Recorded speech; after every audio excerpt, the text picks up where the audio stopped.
नमस्कार बाळांनो, तुम्ही थंबनेल व्यवस्थित वाचलंय.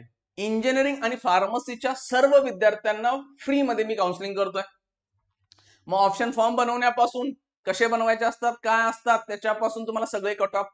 आता हे नेमकं का करावं लागतंय? कारण मी गेले 4-5 दिवस कॉलेजेस इंजिनिअरिंग पाहतोय, 2-4 फार्मसी कॉलेजांना पण व्हिजिट केली. तर एक फ्रॉड खूप हाय लेवलला चाललाय. एक तर स्कॅमच म्हणावं लागेल. काय? कॉलेजांनी काउन्सिलिंग करणाऱ्यांपासून सायबर कॅफेवालेपर्यंत पैसे प्रोव्हाइड केलेत. 5-5 लाख रुपये दिलेत की त्यांचं कॉलेज प्रमोट करायला. हे कुठेही माहित नाही आहे. हे सगळं काय म्हणतात, आता काउन्सिलिंग वाले पण काय केलेत की बाबा हा ठीक आहे, हे कॉलेज चांगलं आहे, तुझे मार्क एवढे नाही आहेत, ठीक आहे, मग हे घे. मग हे फ्रॉडच आहे, एक स्कॅमच आहे की कुठल्या पद्धतीने मुलांना कॉलेज प्रेफर केलं चाललंय. पैसे घेऊन कॉलेजेस सांगितले चाललेत. मुलांच्याकडनं पैसे घ्यायचं, चुकीच्या पद्धतीने गायडन्स करायचा, कॉलेजकडनं पण पैसे घ्यायचं, सगळीकडेच चाललंय. सगळेच करतात का? नाही आहे. पण खूप हाय लेवलला पोहोचलाय. कॉलेजांच्याकडे 50-50 हजार विद्यार्थ्यांचा डेटा आहे, मिनिमम सांगतोय. त्याच्यावर रोज कॉलिंग, रोज मेसेज, सीईटीचा रिझल्ट लागू दे, थांबा, काय लेवलला पोहोचतोय बघा. आणि मग गल्ली बोळातले काउन्सिलर पण जे आहेत ना, ते पण ह्याच गोष्टींमध्ये चाललेत. 1-2 मी भेटलो का, आता माझेच मित्र इंजिनिअरिंग कॉलेजांमध्ये काही एचओडी आहेत, काही शिकवतात, त्यांना हे गोष्टी माहिती आहेत ना, ते करायला काय लागलेत, कुठल्या लेवलची डील चालले ना. मी कुणाचं नाव घेऊ शकतोय ना, कॉलेजचं नाव घेणार ना, काउन्सिलिंगचं नाव कुणाचंही नाही घेऊ शकत आणि घेणार पण नाही. का? विनाकारण का वाद चालू करा. पण माझं काम का आहे, जे बिचारी विद्यार्थी आहेत, मग कोण गरीब असेल श्रीमंत असेल, तो फसणार आहे ह्या ट्रॅपमध्ये, ते फसू नये. मग माझं काय होतं की बाबा पेड केलंय, जे विद्यार्थी आले त्यांना गाईड करणं. पण आता मी किती विद्यार्थ्यांना गाईड करणार आहे? मग म्हणलं ते पैसेच नकोत मला, सगळ्यांना जी गोष्ट देणार आहे मी ती फ्री देतो आणि एक अशा लेवलचं काउन्सिलिंग करूया की बाबा जे विद्यार्थी फसणार आहेत ते थांबतील. आता काय सगळेच ऐकणार थोडीच आहेत आपलं, आणि ही गोष्ट सगळ्या विद्यार्थ्यांपर्यंत पोहोचली पाहिजे, मॅक्सिमम विद्यार्थी. आता तेच तुम्ही मदत कराल. ही गोष्टी मी जे काय व्हिडिओमध्ये सांगतोय, ह्या गोष्टी तुम्ही विद्यार्थ्यांना सांगा की हे बाबा सगळं फ्री मिळतंय. नाहीतर कसं होतंय, मागच्या वर्षी मी डेटा दिला म्हणजे कट ऑफ कुठले पूर्ण राज्याचे दिले, तुमच्या जिल्ह्यांचे दिले, तुमच्या आसपासच्या एरियांचे दिले, आणि तेच मुलं विकत घ्यायला लागलेत बाहेर. आपण फ्री देतोय. मग हा व्हिडिओ शेवटपर्यंत बघा की आपण कुठल्या लेवलच्या गोष्टी देतोय. हा एक व्हिडिओ बघा, बाकी व्हिडिओ बघाल नाही बघाल चालतंय, पण हा व्हिडिओ बघा, कारण गरजेचं आहे. खूप विद्यार्थी वाचतील यात, विनाकारण फसतील. मार्क असून पण काय होणार नाहीये त्यांचं, कारण काय एक वेगळ्याच लेवलचं आम्ही तुम्हाला कलेक्टर बनवू, तुम्हाला आयपीएस बनवू, अशी इंजिनिअरिंग वाले सांगालेत. फार्मसी वाली म्हणतात तर बेस्ट, तुम्हाला स्वतःच तुम्ही फार्मसीमध्ये औषधं वगैरे बनवायला चालू करशील, इंडस्ट्री टाकशील.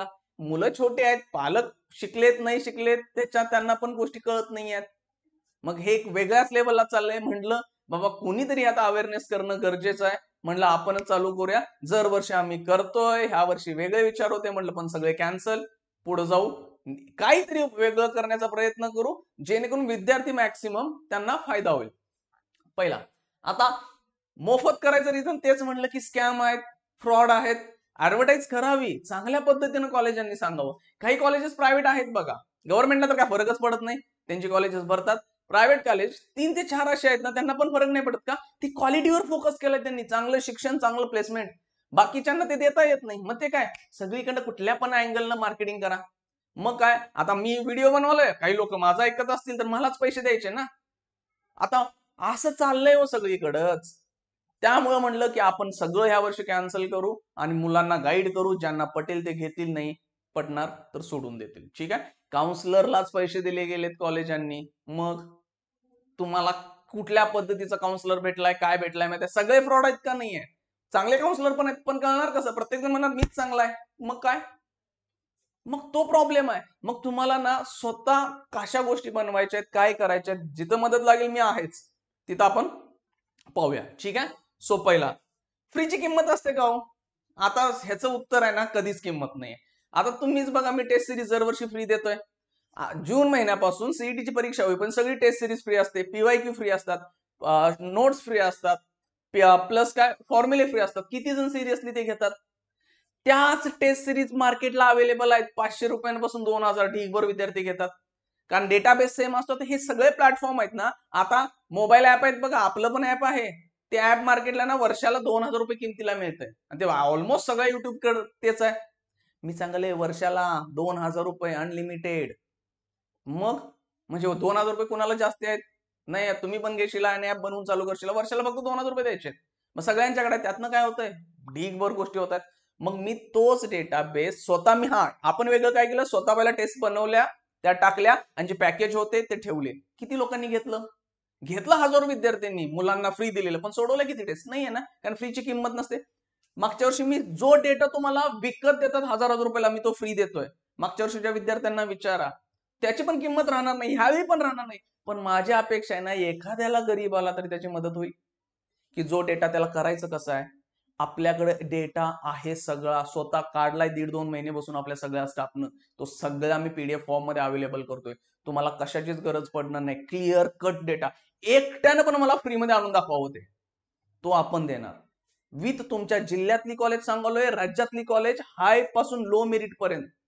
पण किंमत नसते लोकांना, हे मला चांगलं माहिती आहे. पण माझं काम आहे देणं. ज्यांना पाहिजे असेल ते घेतील, ज्यांना बाहेरचे परवडतात त्यांनी विकत घ्या. 10 लाख रुपये खर्च करा, काही हरकत नाही आहे मला. तुमची इच्छा आहे ती, ठीक आहे. हा, आता फोन वाजलाय, हा माझाच फोन आहे. हा फोन माझ्याकडे आहे, क्लिअर सांगतो. कारण जो दुसरा फोन असतो त्याच्यावर मी असतो, कारण मला शांतता आयुष्यात लागते. म्हणून मी दिवसभर मोबाईलवर खेळत बसण्यापेक्षा बाबा असे मोबाईल वापरा, काम सोपं होतं. ठीक आहे, आता वाजला म्हणून दाखवला माझा फोन. ओके, ठीक आहे. फ्रीची किंमत नसणार मला माहिती आहे, सोडून द्या. ज्यांना पाहिजे असेल त्यांना मी देतोय. माझं काम जे आहे ते मी करतोय. आणि हे करण्यासाठी ना बाळांनो, मी काय केलंय मला माहिती आहे. आता हे मी ज्यावेळी कोर्स लॉन्च केला ना, एवढा चांगला रिस्पॉन्स आला. आता माझ्याकडनं 1000 पेक्षा जास्तींचा डेटा आहे, ज्या विद्यार्थ्यांनी गुगल फॉर्म भरलेत. इतक्या लाखांमध्ये मला पहिल्या 2 दिवसात पेमेंट आले. ते मी सगळ्यांचे पेमेंट परत केले. आणि पेमेंट फक्त परत नाही केलं, काय बघा, स्क्रीनशॉट आहे. 799 होता ना, आणि ऑफलाईन साठी, आणि 499 होता ऑनलाईन साठी. खाली मेसेज पण टाकला मी सगळ्यांना, आम्ही काउन्सिलिंग सर्वांसाठी मोफत करतोय, त्यामुळे तुमचे पैसे घेणे योग्य वाटत नाही, म्हणून तुमचे पैसे परत करताय. पण तुम्हाला सगळे काउन्सिलिंग मिळेल. तुम्ही जरी कॉल केला नाही तरी आम्ही तुम्हाला कॉल करून सगळे समजूया. म्हणजे ज्या ज्या लोकांनी पैसे दिले त्यांचं माझं काम आहे, त्यांनी विश्वास ठेवला माझ्यावर, की बाबा त्यांना समजवणं. काउन्सिलिंग त्यांचं फ्री ऑफ कॉस्ट, स्वतः आमची टीम कॉल करणार त्यांना फ्री मध्ये, 1 पण रुपया नको आहे. आणि तुमच्या मुलीच्या, आता हा मुलगीला मेसेज केला असेल, मुलीचे ऍडमिशन करून दिले जाईल, माफ करा. कारण का, मला माफी मागणं गरजेचं आहे, कारण मी लॉन्च केला आणि मी त्यांचे पैसे परत देतोय. तर ती चुकी माझी आहे, हे मान्य मी करतोय, की मी त्यांच्यासाठी बाबा काय, हा पण मी फ्री करणार. त्या मुलांचं ऍडमिशन जोपर्यंत होत नाही तोपर्यंत आम्ही त्यांना मदत करणार. आणि त्यांनाच नाही, बऱ्याच लोकांना करणार. कारण माझ्याकडे हजारांमध्ये, आता तो 1000 पेक्षा जास्त गुगल फॉर्मचा डेटा आहे, तेवढ्यांनी भरलाय. गुगल फॉर्मची लिंक वगैरे व्हिडिओ सगळे मी डिलीट केलेत बघा, 1-2 दिवसांमध्येच त्या. सो फ्री करतोय. एक तर आहे. आता ज्यांनी जुना व्हिडिओ ज्यांच्यामध्ये पोहोचला नव्हता, 1-2 दिवसात डिलीट केला. आम्ही काय करतोय काउन्सिलिंग मध्ये, तुम्हाला कम्प्लीट कॅप ऍडमिशन प्रोसेस कशी असते, ऑप्शन फॉर्म चे रूल काय असतात, हे खूप महत्वाचं आहे. रूल्स बरेच विद्यार्थी विसरणार. एक सरप्राईज पण आहे माग, शेवटी सांगतोय, तो कुणाकडे नाही जमणार आहे सहसा. आणि त्याचा फायदा काय असेल, मी तुम्हाला ह्याच्यापेक्षा ना तो फायदा महत्वाचा आहे. ऑप्शन फॉर्म 3 राऊंडचे तुम्हाला कसे बनवायचे आहेत, काय गोष्टी करायच्या ते देईन. आणि रिक्वायर्ड डॉक्युमेंट्स, आता डॉक्युमेंट्स मध्ये बरेच अडचणीत आलेत अजून, की ज्यांच्याकडे अजून व्हॅलिडिटीज नाही आहे. काही जणांनी तर कास्ट सर्टिफिकेट काढलं नाही. मग मी त्यांना असं चांगल्या भाषेतच समजवतोय कोल्हापुरी, कास्ट सर्टिफिकेट व्हॅलिडिटी ही 12वी सुरू झाल्या द्यायचं असतं. कास्ट सर्टिफिकेट तर शाळेतच काढलेलं असतं, व्हॅलिडिटी 12वी झाल्या. चला माहित नाहीये, पण अजून तरी पळा. कारण नुकसान ना ते न काढल्यामुळे ना, कास्ट मधून डायरेक्ट ओपनला जात आहे. आणि ओपनची मेरिट किती लागते हे नंतर सांगतो, कट ऑफ मी दाखवेन तुम्हाला. हे तर सगळं देतोय. स्कॉलरशिपचा तर एक व्हिडिओ, तो पेंडिंग व्हिडिओ देतोय मी, फक्त मी रिझल्ट साठी थांबलोय. कारण रिझल्ट नाही तर मला कुठलं कॉलेज मिळणार आणि कुठल्या स्कॉलरशिप मिळणार काय सांगण्यात अर्थ आहे. रिझल्ट लागू दे, थांबा, पटकन देतोय मी. कॉलेजवर ब्रँच हा सगळ्यात मोठा प्रश्न असतो सगळ्या विद्यार्थ्यांचा. सर मी सीओपी मिळते तर त्यातली कुठली पण ब्रँच घेऊ का, काय मला कम्प्युटर सायन्स पाहिजे, मी वालचंदचं कम्प्युटर घेऊ, हा मोठा प्रश्न. काही मुलं म्हणतात मला कम्प्युटरच पाहिजे, कॉलेज पण कुठलं मिळू दे, हा 99% विद्यार्थ्यांचा क्वेश्चन असतो. ह्याचं सोल्युशन आपण काढू, एक व्हिडिओ बनवतोय मस्तपैकी, कुणी काय करायचं. ज्यांचे चांगले मार्क्स आहेत त्यांच्यासाठी वेगळा प्रश्न असतोय, त्यांच्यासाठी वेगळ्या गोष्टी सांगाव्या लागतात. ज्यांचे कमी मार्क्स आहेत त्यांच्यासाठी कन्सेप्ट वेगळा राहील. ओके, हे सगळं तुम्हाला काउन्सिलिंग मध्ये तर आम्ही प्रोव्हाइड करतोय, सगळे व्हिडिओ देतोय. आता आम्ही कोण देणार, हे आमचं क्वालिफिकेशन. मी स्वतः संदीप घाटगे नाव माझं, एमटेक झालोय थर्मोडायनॅमिक्स मध्ये, बीई मेकॅनिकल आहे. 10 वेळा गेट एक्झाम बद्दल सर्च करा, 2-4 वेळा सांगितले. आता हे मी पुन्हा का दाखवते मध्ये, बऱ्याच जिथं महत्वाचे पॉईंट आहेत, तिथे क्वालिफिकेशन टाकतोय. मला परवा एक फोन आला की तुम्ही काउन्सिलिंग कसं करू शकताय, तुमच्याकडे काउन्सिलिंगचं सर्टिफिकेट आहे का काउन्सिलरचं. ते एक चांगले सभ्य म्हणतो मी त्यांना, सभ्य म्हणजे का, आता मी बोललो नाही सभ्य भाषेत, कारण त्यांची ज्या भाषा होती त्याच्यापेक्षा पुढच्या लेवलची आमची कोल्हापुरी भाषा आहे, पण जाऊ दे, आपण इथं नको बोलायला. ते म्हणले की मी MA हिस्ट्री केलंय आणि माझ्याकडे काउन्सिलरचं सर्टिफिकेट आहे, मी कोर्स केलाय आणि हे केलंय, तुम्ही केलाय का, तुम्ही कसं काय काउन्सिलिंग करू शकताय. मी म्हणलं काउन्सिलिंग करायचं की नाही करायचं हे मी ठरवतो, घ्यायचं की नाही घ्यायचं हे विद्यार्थी किंवा पालक ठरवतील. कारण काय आहे, तुम्ही MA हिस्ट्री झालाय मान्य आहे, म्हणलं मला कुणाला दुखवायचं नाही ना, त्या हिस्ट्रीला दुखवायचं आहे ना MA कोर्सला दुखवायचं आहे, पण त्यांचा डाऊट आहे की सर्टिफिकेट असलं तर नसते करावं. मी म्हणतोय मी आयुष्यात इंजिनिअरिंग करून कोर्सेस बसलोय, मी चांगलं सांगेन काय सर कोण सांगेल, कारण मी स्वतः हे भोगलंय ना आयुष्यात माझ्या सगळं. मी म्हणत नाही की त्यांना नॉलेज आहे की नाही ह्याच्याशी डाऊटच नाही, त्यांना डाऊट आहे माझ्या नॉलेजवर. ऑब्विसली मी म्हटलं सर्टिफिकेट आज PhDचं विकत मिळतंय, इंजिनिअरिंगचं सर्टिफिकेट मिळायला लागले, पण ती सर्टिफिकेट घेऊन करूया काय जर नॉलेज नसेल तर. मी असे लोकांचे प्रश्न असतात, त्यांना मी चांगल्या भाषेत समजवलं ती वेगळी गोष्ट आहे सोडा, जे इथं सांगवलंय हे नाही, ती भाषा वेगळीच आहे. स्वतः माझा NIT VJTI मुंबई सांगली वालचंद इथे ऍडमिशन्स होते, इथून पास आउट प्रतीक सर. आता प्रतीक नाही आहे आज, आता प्रतीक म्हणायला लागलो का आम्ही दोघं क्लासमेट आहे, चांगले आम्ही बेस्ट फ्रेंड आहे म्हणून प्रतीक. तो आता मी कॉलेजेस शोधत होतो, मी आज पोहोचलो इथं, तो दुसऱ्या कॉलेजांमध्ये फिरायला लागलाय, तो त्या कॉलेजेस बघायलाय. तो एमटेक मेकॅट्रॉनिक्स बीटेक आहे, गेट क्वालिफाय आहे, NIT सुरतकल मधून पास आउट आहे, टॉप साऊथच्या ज्या NIT येतात तिथून आहे. त्याचं रोबोटिक्स आणि मेकॅट्रॉनिक्स मस्त आहे, रोबो वगैरे आहेत ना त्याच्यामध्ये आहे. AI ML डेटा सायन्स मध्ये साहेब काम करतात. भले मेकॅट्रॉनिक्स मेकॅनिकल मधनं येतोय म्हणता नाही, पण मेकॅट्रॉनिक्स हे रोबोटिक्सला लागते आणि रोबोटिक्सचं मॅन्युफॅक्चरिंग डिझाईन कसं होतंय त्याचे प्रोजेक्ट्स आहेत त्यात, तो तिथं आहे. म्हणजे आमचं दोघांचं काहीतरी शिक्षण झालं इंजिनिअरिंग मध्ये. आता मग ना फार्मसीचं काय, फार्मसीचं तू काउन्सिलिंग का करायला लागलाय. एक मॅडम आमच्याकडं ICT मधनं पासआउट झालेल्या आहेत. आता ICT मुंबईचं कॉलेज माहित असेल, पण काय त्यांचं मी नाव नाही सांगू शकत, कारण त्या एका सध्या प्रायव्हेट इंजिनिअरिंग कॉलेजवर शिक्षिका आहेत. त्या सगळ्या माहिती काय काय गोष्टी आहेत त्या आम्हाला प्रोव्हाइड करतात, ज्या आम्हाला माहिती नसणार फार्मसीतल्या. पण त्यांचं नाव सांगितलं, आम्ही इथं प्रायव्हेट कॉलेज बद्दल इज्जत काढायसाठी उभा राहिलोय, त्यांचं नाव नाही घेऊ शकत ना, ते डायरेक्ट कॉलेज त्यांच्यावर ऍक्शन घेईल, त्यांच्या नोकरीचा प्रश्न आहे. आम्ही तर काय पैसे देणार नाही, आम्ही फुकट करालोय. त्यामुळे ठीक आहे म्हणलं, तुमचं नाव नाही सांगत पण आम्हाला मदत करा, म्हणून फार्मसी घुसवलं यात. कारण बेस्ट कॉलेजमधनं महाराष्ट्रातल्या पासआउट झालेल्या मॅडम आपल्याकडे आहेत.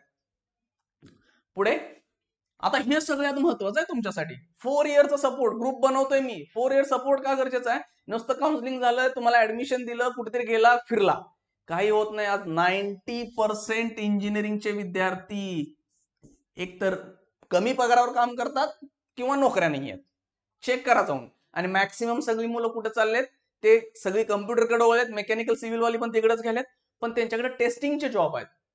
तुम्ही बघा बाकीचे डेव्हलपमेंट किंवा ह्याच्यामध्ये किती पर्सेंट आहेत. त्यामुळे हे गरजेचं आहे. जॉब तुम्हाला कसे मिळवायचे असतात काय, इथे एक खतरनाक आमच्याकडं स्किल असते. आता आम्ही कॉलेजांमध्ये होतो ना की म्हणणार हे काय असतं, कंपनी वेगवेगळ्या येतात, समजा मेकॅनिकलच्या आहे तर ती थर्मल मधली येणार, डिझाईन मधली येणार, मॅन्युफॅक्चरिंग मधली येणार. तर रिझ्यूम बनवताना ना बरेच विद्यार्थी काय करतात, म्हणजे ज्यांच्याकडे आयडिया, एक स्कीम म्हणतोय आपण, स्कीमा करायच्या नोकरी मिळवायच्या, तर रिझ्यूम 2-3 बनलेले असतात. आलेल्या कंपनीनुसार आपला रिझ्यूम बदलतोय. तुम्ही म्हणणार हे कसं काय, अहो प्रोजेक्ट त्यात बनवलेला असतोय. आता प्रोजेक्ट इंजिनिअरिंगच्या लास्ट इयरला करताना किती जण प्रामाणिकपणे करायला तो आजकाल, मॅक्सिमम विकत आणायला लागल्यात किंवा एका दुसरं प्रामाणिक करायला लागले. मग ते जर तुम्ही आलेल्या कंपनीनुसार रिझ्यूम बनवला, त्यातलं नॉलेज पाहिजे, महत्वाचं आहे, नुसतं टाकायचं नसते रिझ्यूम मध्ये, तर ती कंपनी ना तुम्हाला प्रेफर करते. अशा बऱ्याच आयडिया असतात, त्या तुम्हाला नंतर शेअर करू आम्ही. गेट एक्झाम काय असते, मी स्वतः 10 वेळा आहे, प्रतीक आहे, त्यामुळे इथं दिन 4 वर्षात करायचं काय, फुल टाइमपास चाललाय आजकाल इंजिनिअरिंग मध्ये. तुम्ही बघा 15 दिवस झालं, महिना झाला ना, कॉलेजवर नाचायचा कार्यक्रम चाललाय आजकाल. टेक्निकल आलं, कुठला पण इव्हेंट असला ना नाचायचंच, त्यात नाचायचं, गाणीच लागतात. किती टेक्निकल इव्हेंट मध्ये पण हे घुसवलंय. त्यामुळे ऍक्च्युअल काय करायचं हे महत्वाचं आहे. गव्हर्नमेंटच्या एक्झाम, ओके थोडं स्पेलिंग मिस्टेक, गव्हर्नमेंटच्या एक्झाम ज्या काय असतील तर त्यामध्ये तुम्ही बघून घ्यावं लागेल की कुठल्या एक्झाम्सला जायचं आहे, काय करायचं आहे, कुठल्या गोष्टी आहेत, मग हे पाहता येईल. आणि देन तुमच्याकडे काय असणार आहे की प्रोजेक्ट आयडियाज अँड सोल्युशन्स. प्रोजेक्टच्या आयडिया काय असतात, प्रोजेक्ट सगळ्यात महत्वाचा असतो की बाबा काय प्रोजेक्ट करायचा जेणेकरून तुमच्याकडं प्लेसमेंट वेळी फायदा होईल. कारण जर प्रोजेक्ट विकत आणला किंवा काय आणला तर तिथं खूप मोठ्या अडचणी आहेत. ओके, हा 4 वर्षांचा तुम्हाला सपोर्ट आम्ही देणार न चुकता, ह्याचं टेन्शन घेऊ नका. आणि देन आपल्याकडे पुढे काय असेल की तुम्हाला आम्ही लिस्टमध्ये काय काय देऊ, इंजिनिअरिंग कॉलेजेस कुठल्या टाईपचे आहेत, सगळ्या महाराष्ट्रातली प्लस तुमच्या जिल्ह्यातली सगळ्या जिल्हा wise data, cut off wise इथं कट ऑफ दिलेत बघा. मग ओपन असाल कास्ट असाल सगळा डेटा पीडीएफ मध्ये देतोय. तुम्हाला लगेच बघा गरज नाही सिक्वेन्स, तुमचं समजा 85% आलेत, माझ्यावर किती कॉलेज कट झालेत आणि हा कुठल्या पहिल्या राऊंडचा, कारण आता पहिल्या राऊंडला आपण चाललोय. ठीक आहे, आणि हा पहिल्या राऊंडचा आहे म्हणा ओपनचा आहे. मग तुमच्या कास्टला चला, एससी मध्ये ओपन मध्ये आहे की गर्ल मध्ये आहे, म्हणजे एससी जनरल कोटा आहे की गर्लचा कोटा आहे, एसटी मध्ये काय, हा सगळा कट ऑफ तुम्ही पाहू शकताय. हे प्रत्येक ब्रांच व्हायचं. आता हे कुणाचं आहे, कम्प्युटर सायन्सचं आहे, कम्प्युटर सायन्स कम्प्युटर इंजिनिअरिंग. पुढे जाऊन तुम्हाला फार्मसीची कॉलेजेस आहेत महाराष्ट्रामध्ये. मग फार्मसीची सगळी कॉलेजेस, टॉप पहिलंच कॉलेज मी तुम्हाला काय इथं गव्हर्नमेंट अमरावती, इथंही सिक्वेन्स देतो तुम्हाला मी, हाय पासून लो पर्यंत सगळी कॉलेजेस, सगळ्या कॉलेजचा डेटा तुम्हाला इथं आम्ही देऊ. ओके, हा पण कास्ट वाईज जाईल. आणि देन लास्ट तुम्हाला रजिस्टर करायचं होतं, तीच गुगल फॉर्मची लिंक परत लाईव्ह करतोय, बघू किती येतात. आता तरी 1000, सध्या 1000 पेक्षा जास्त आहेत.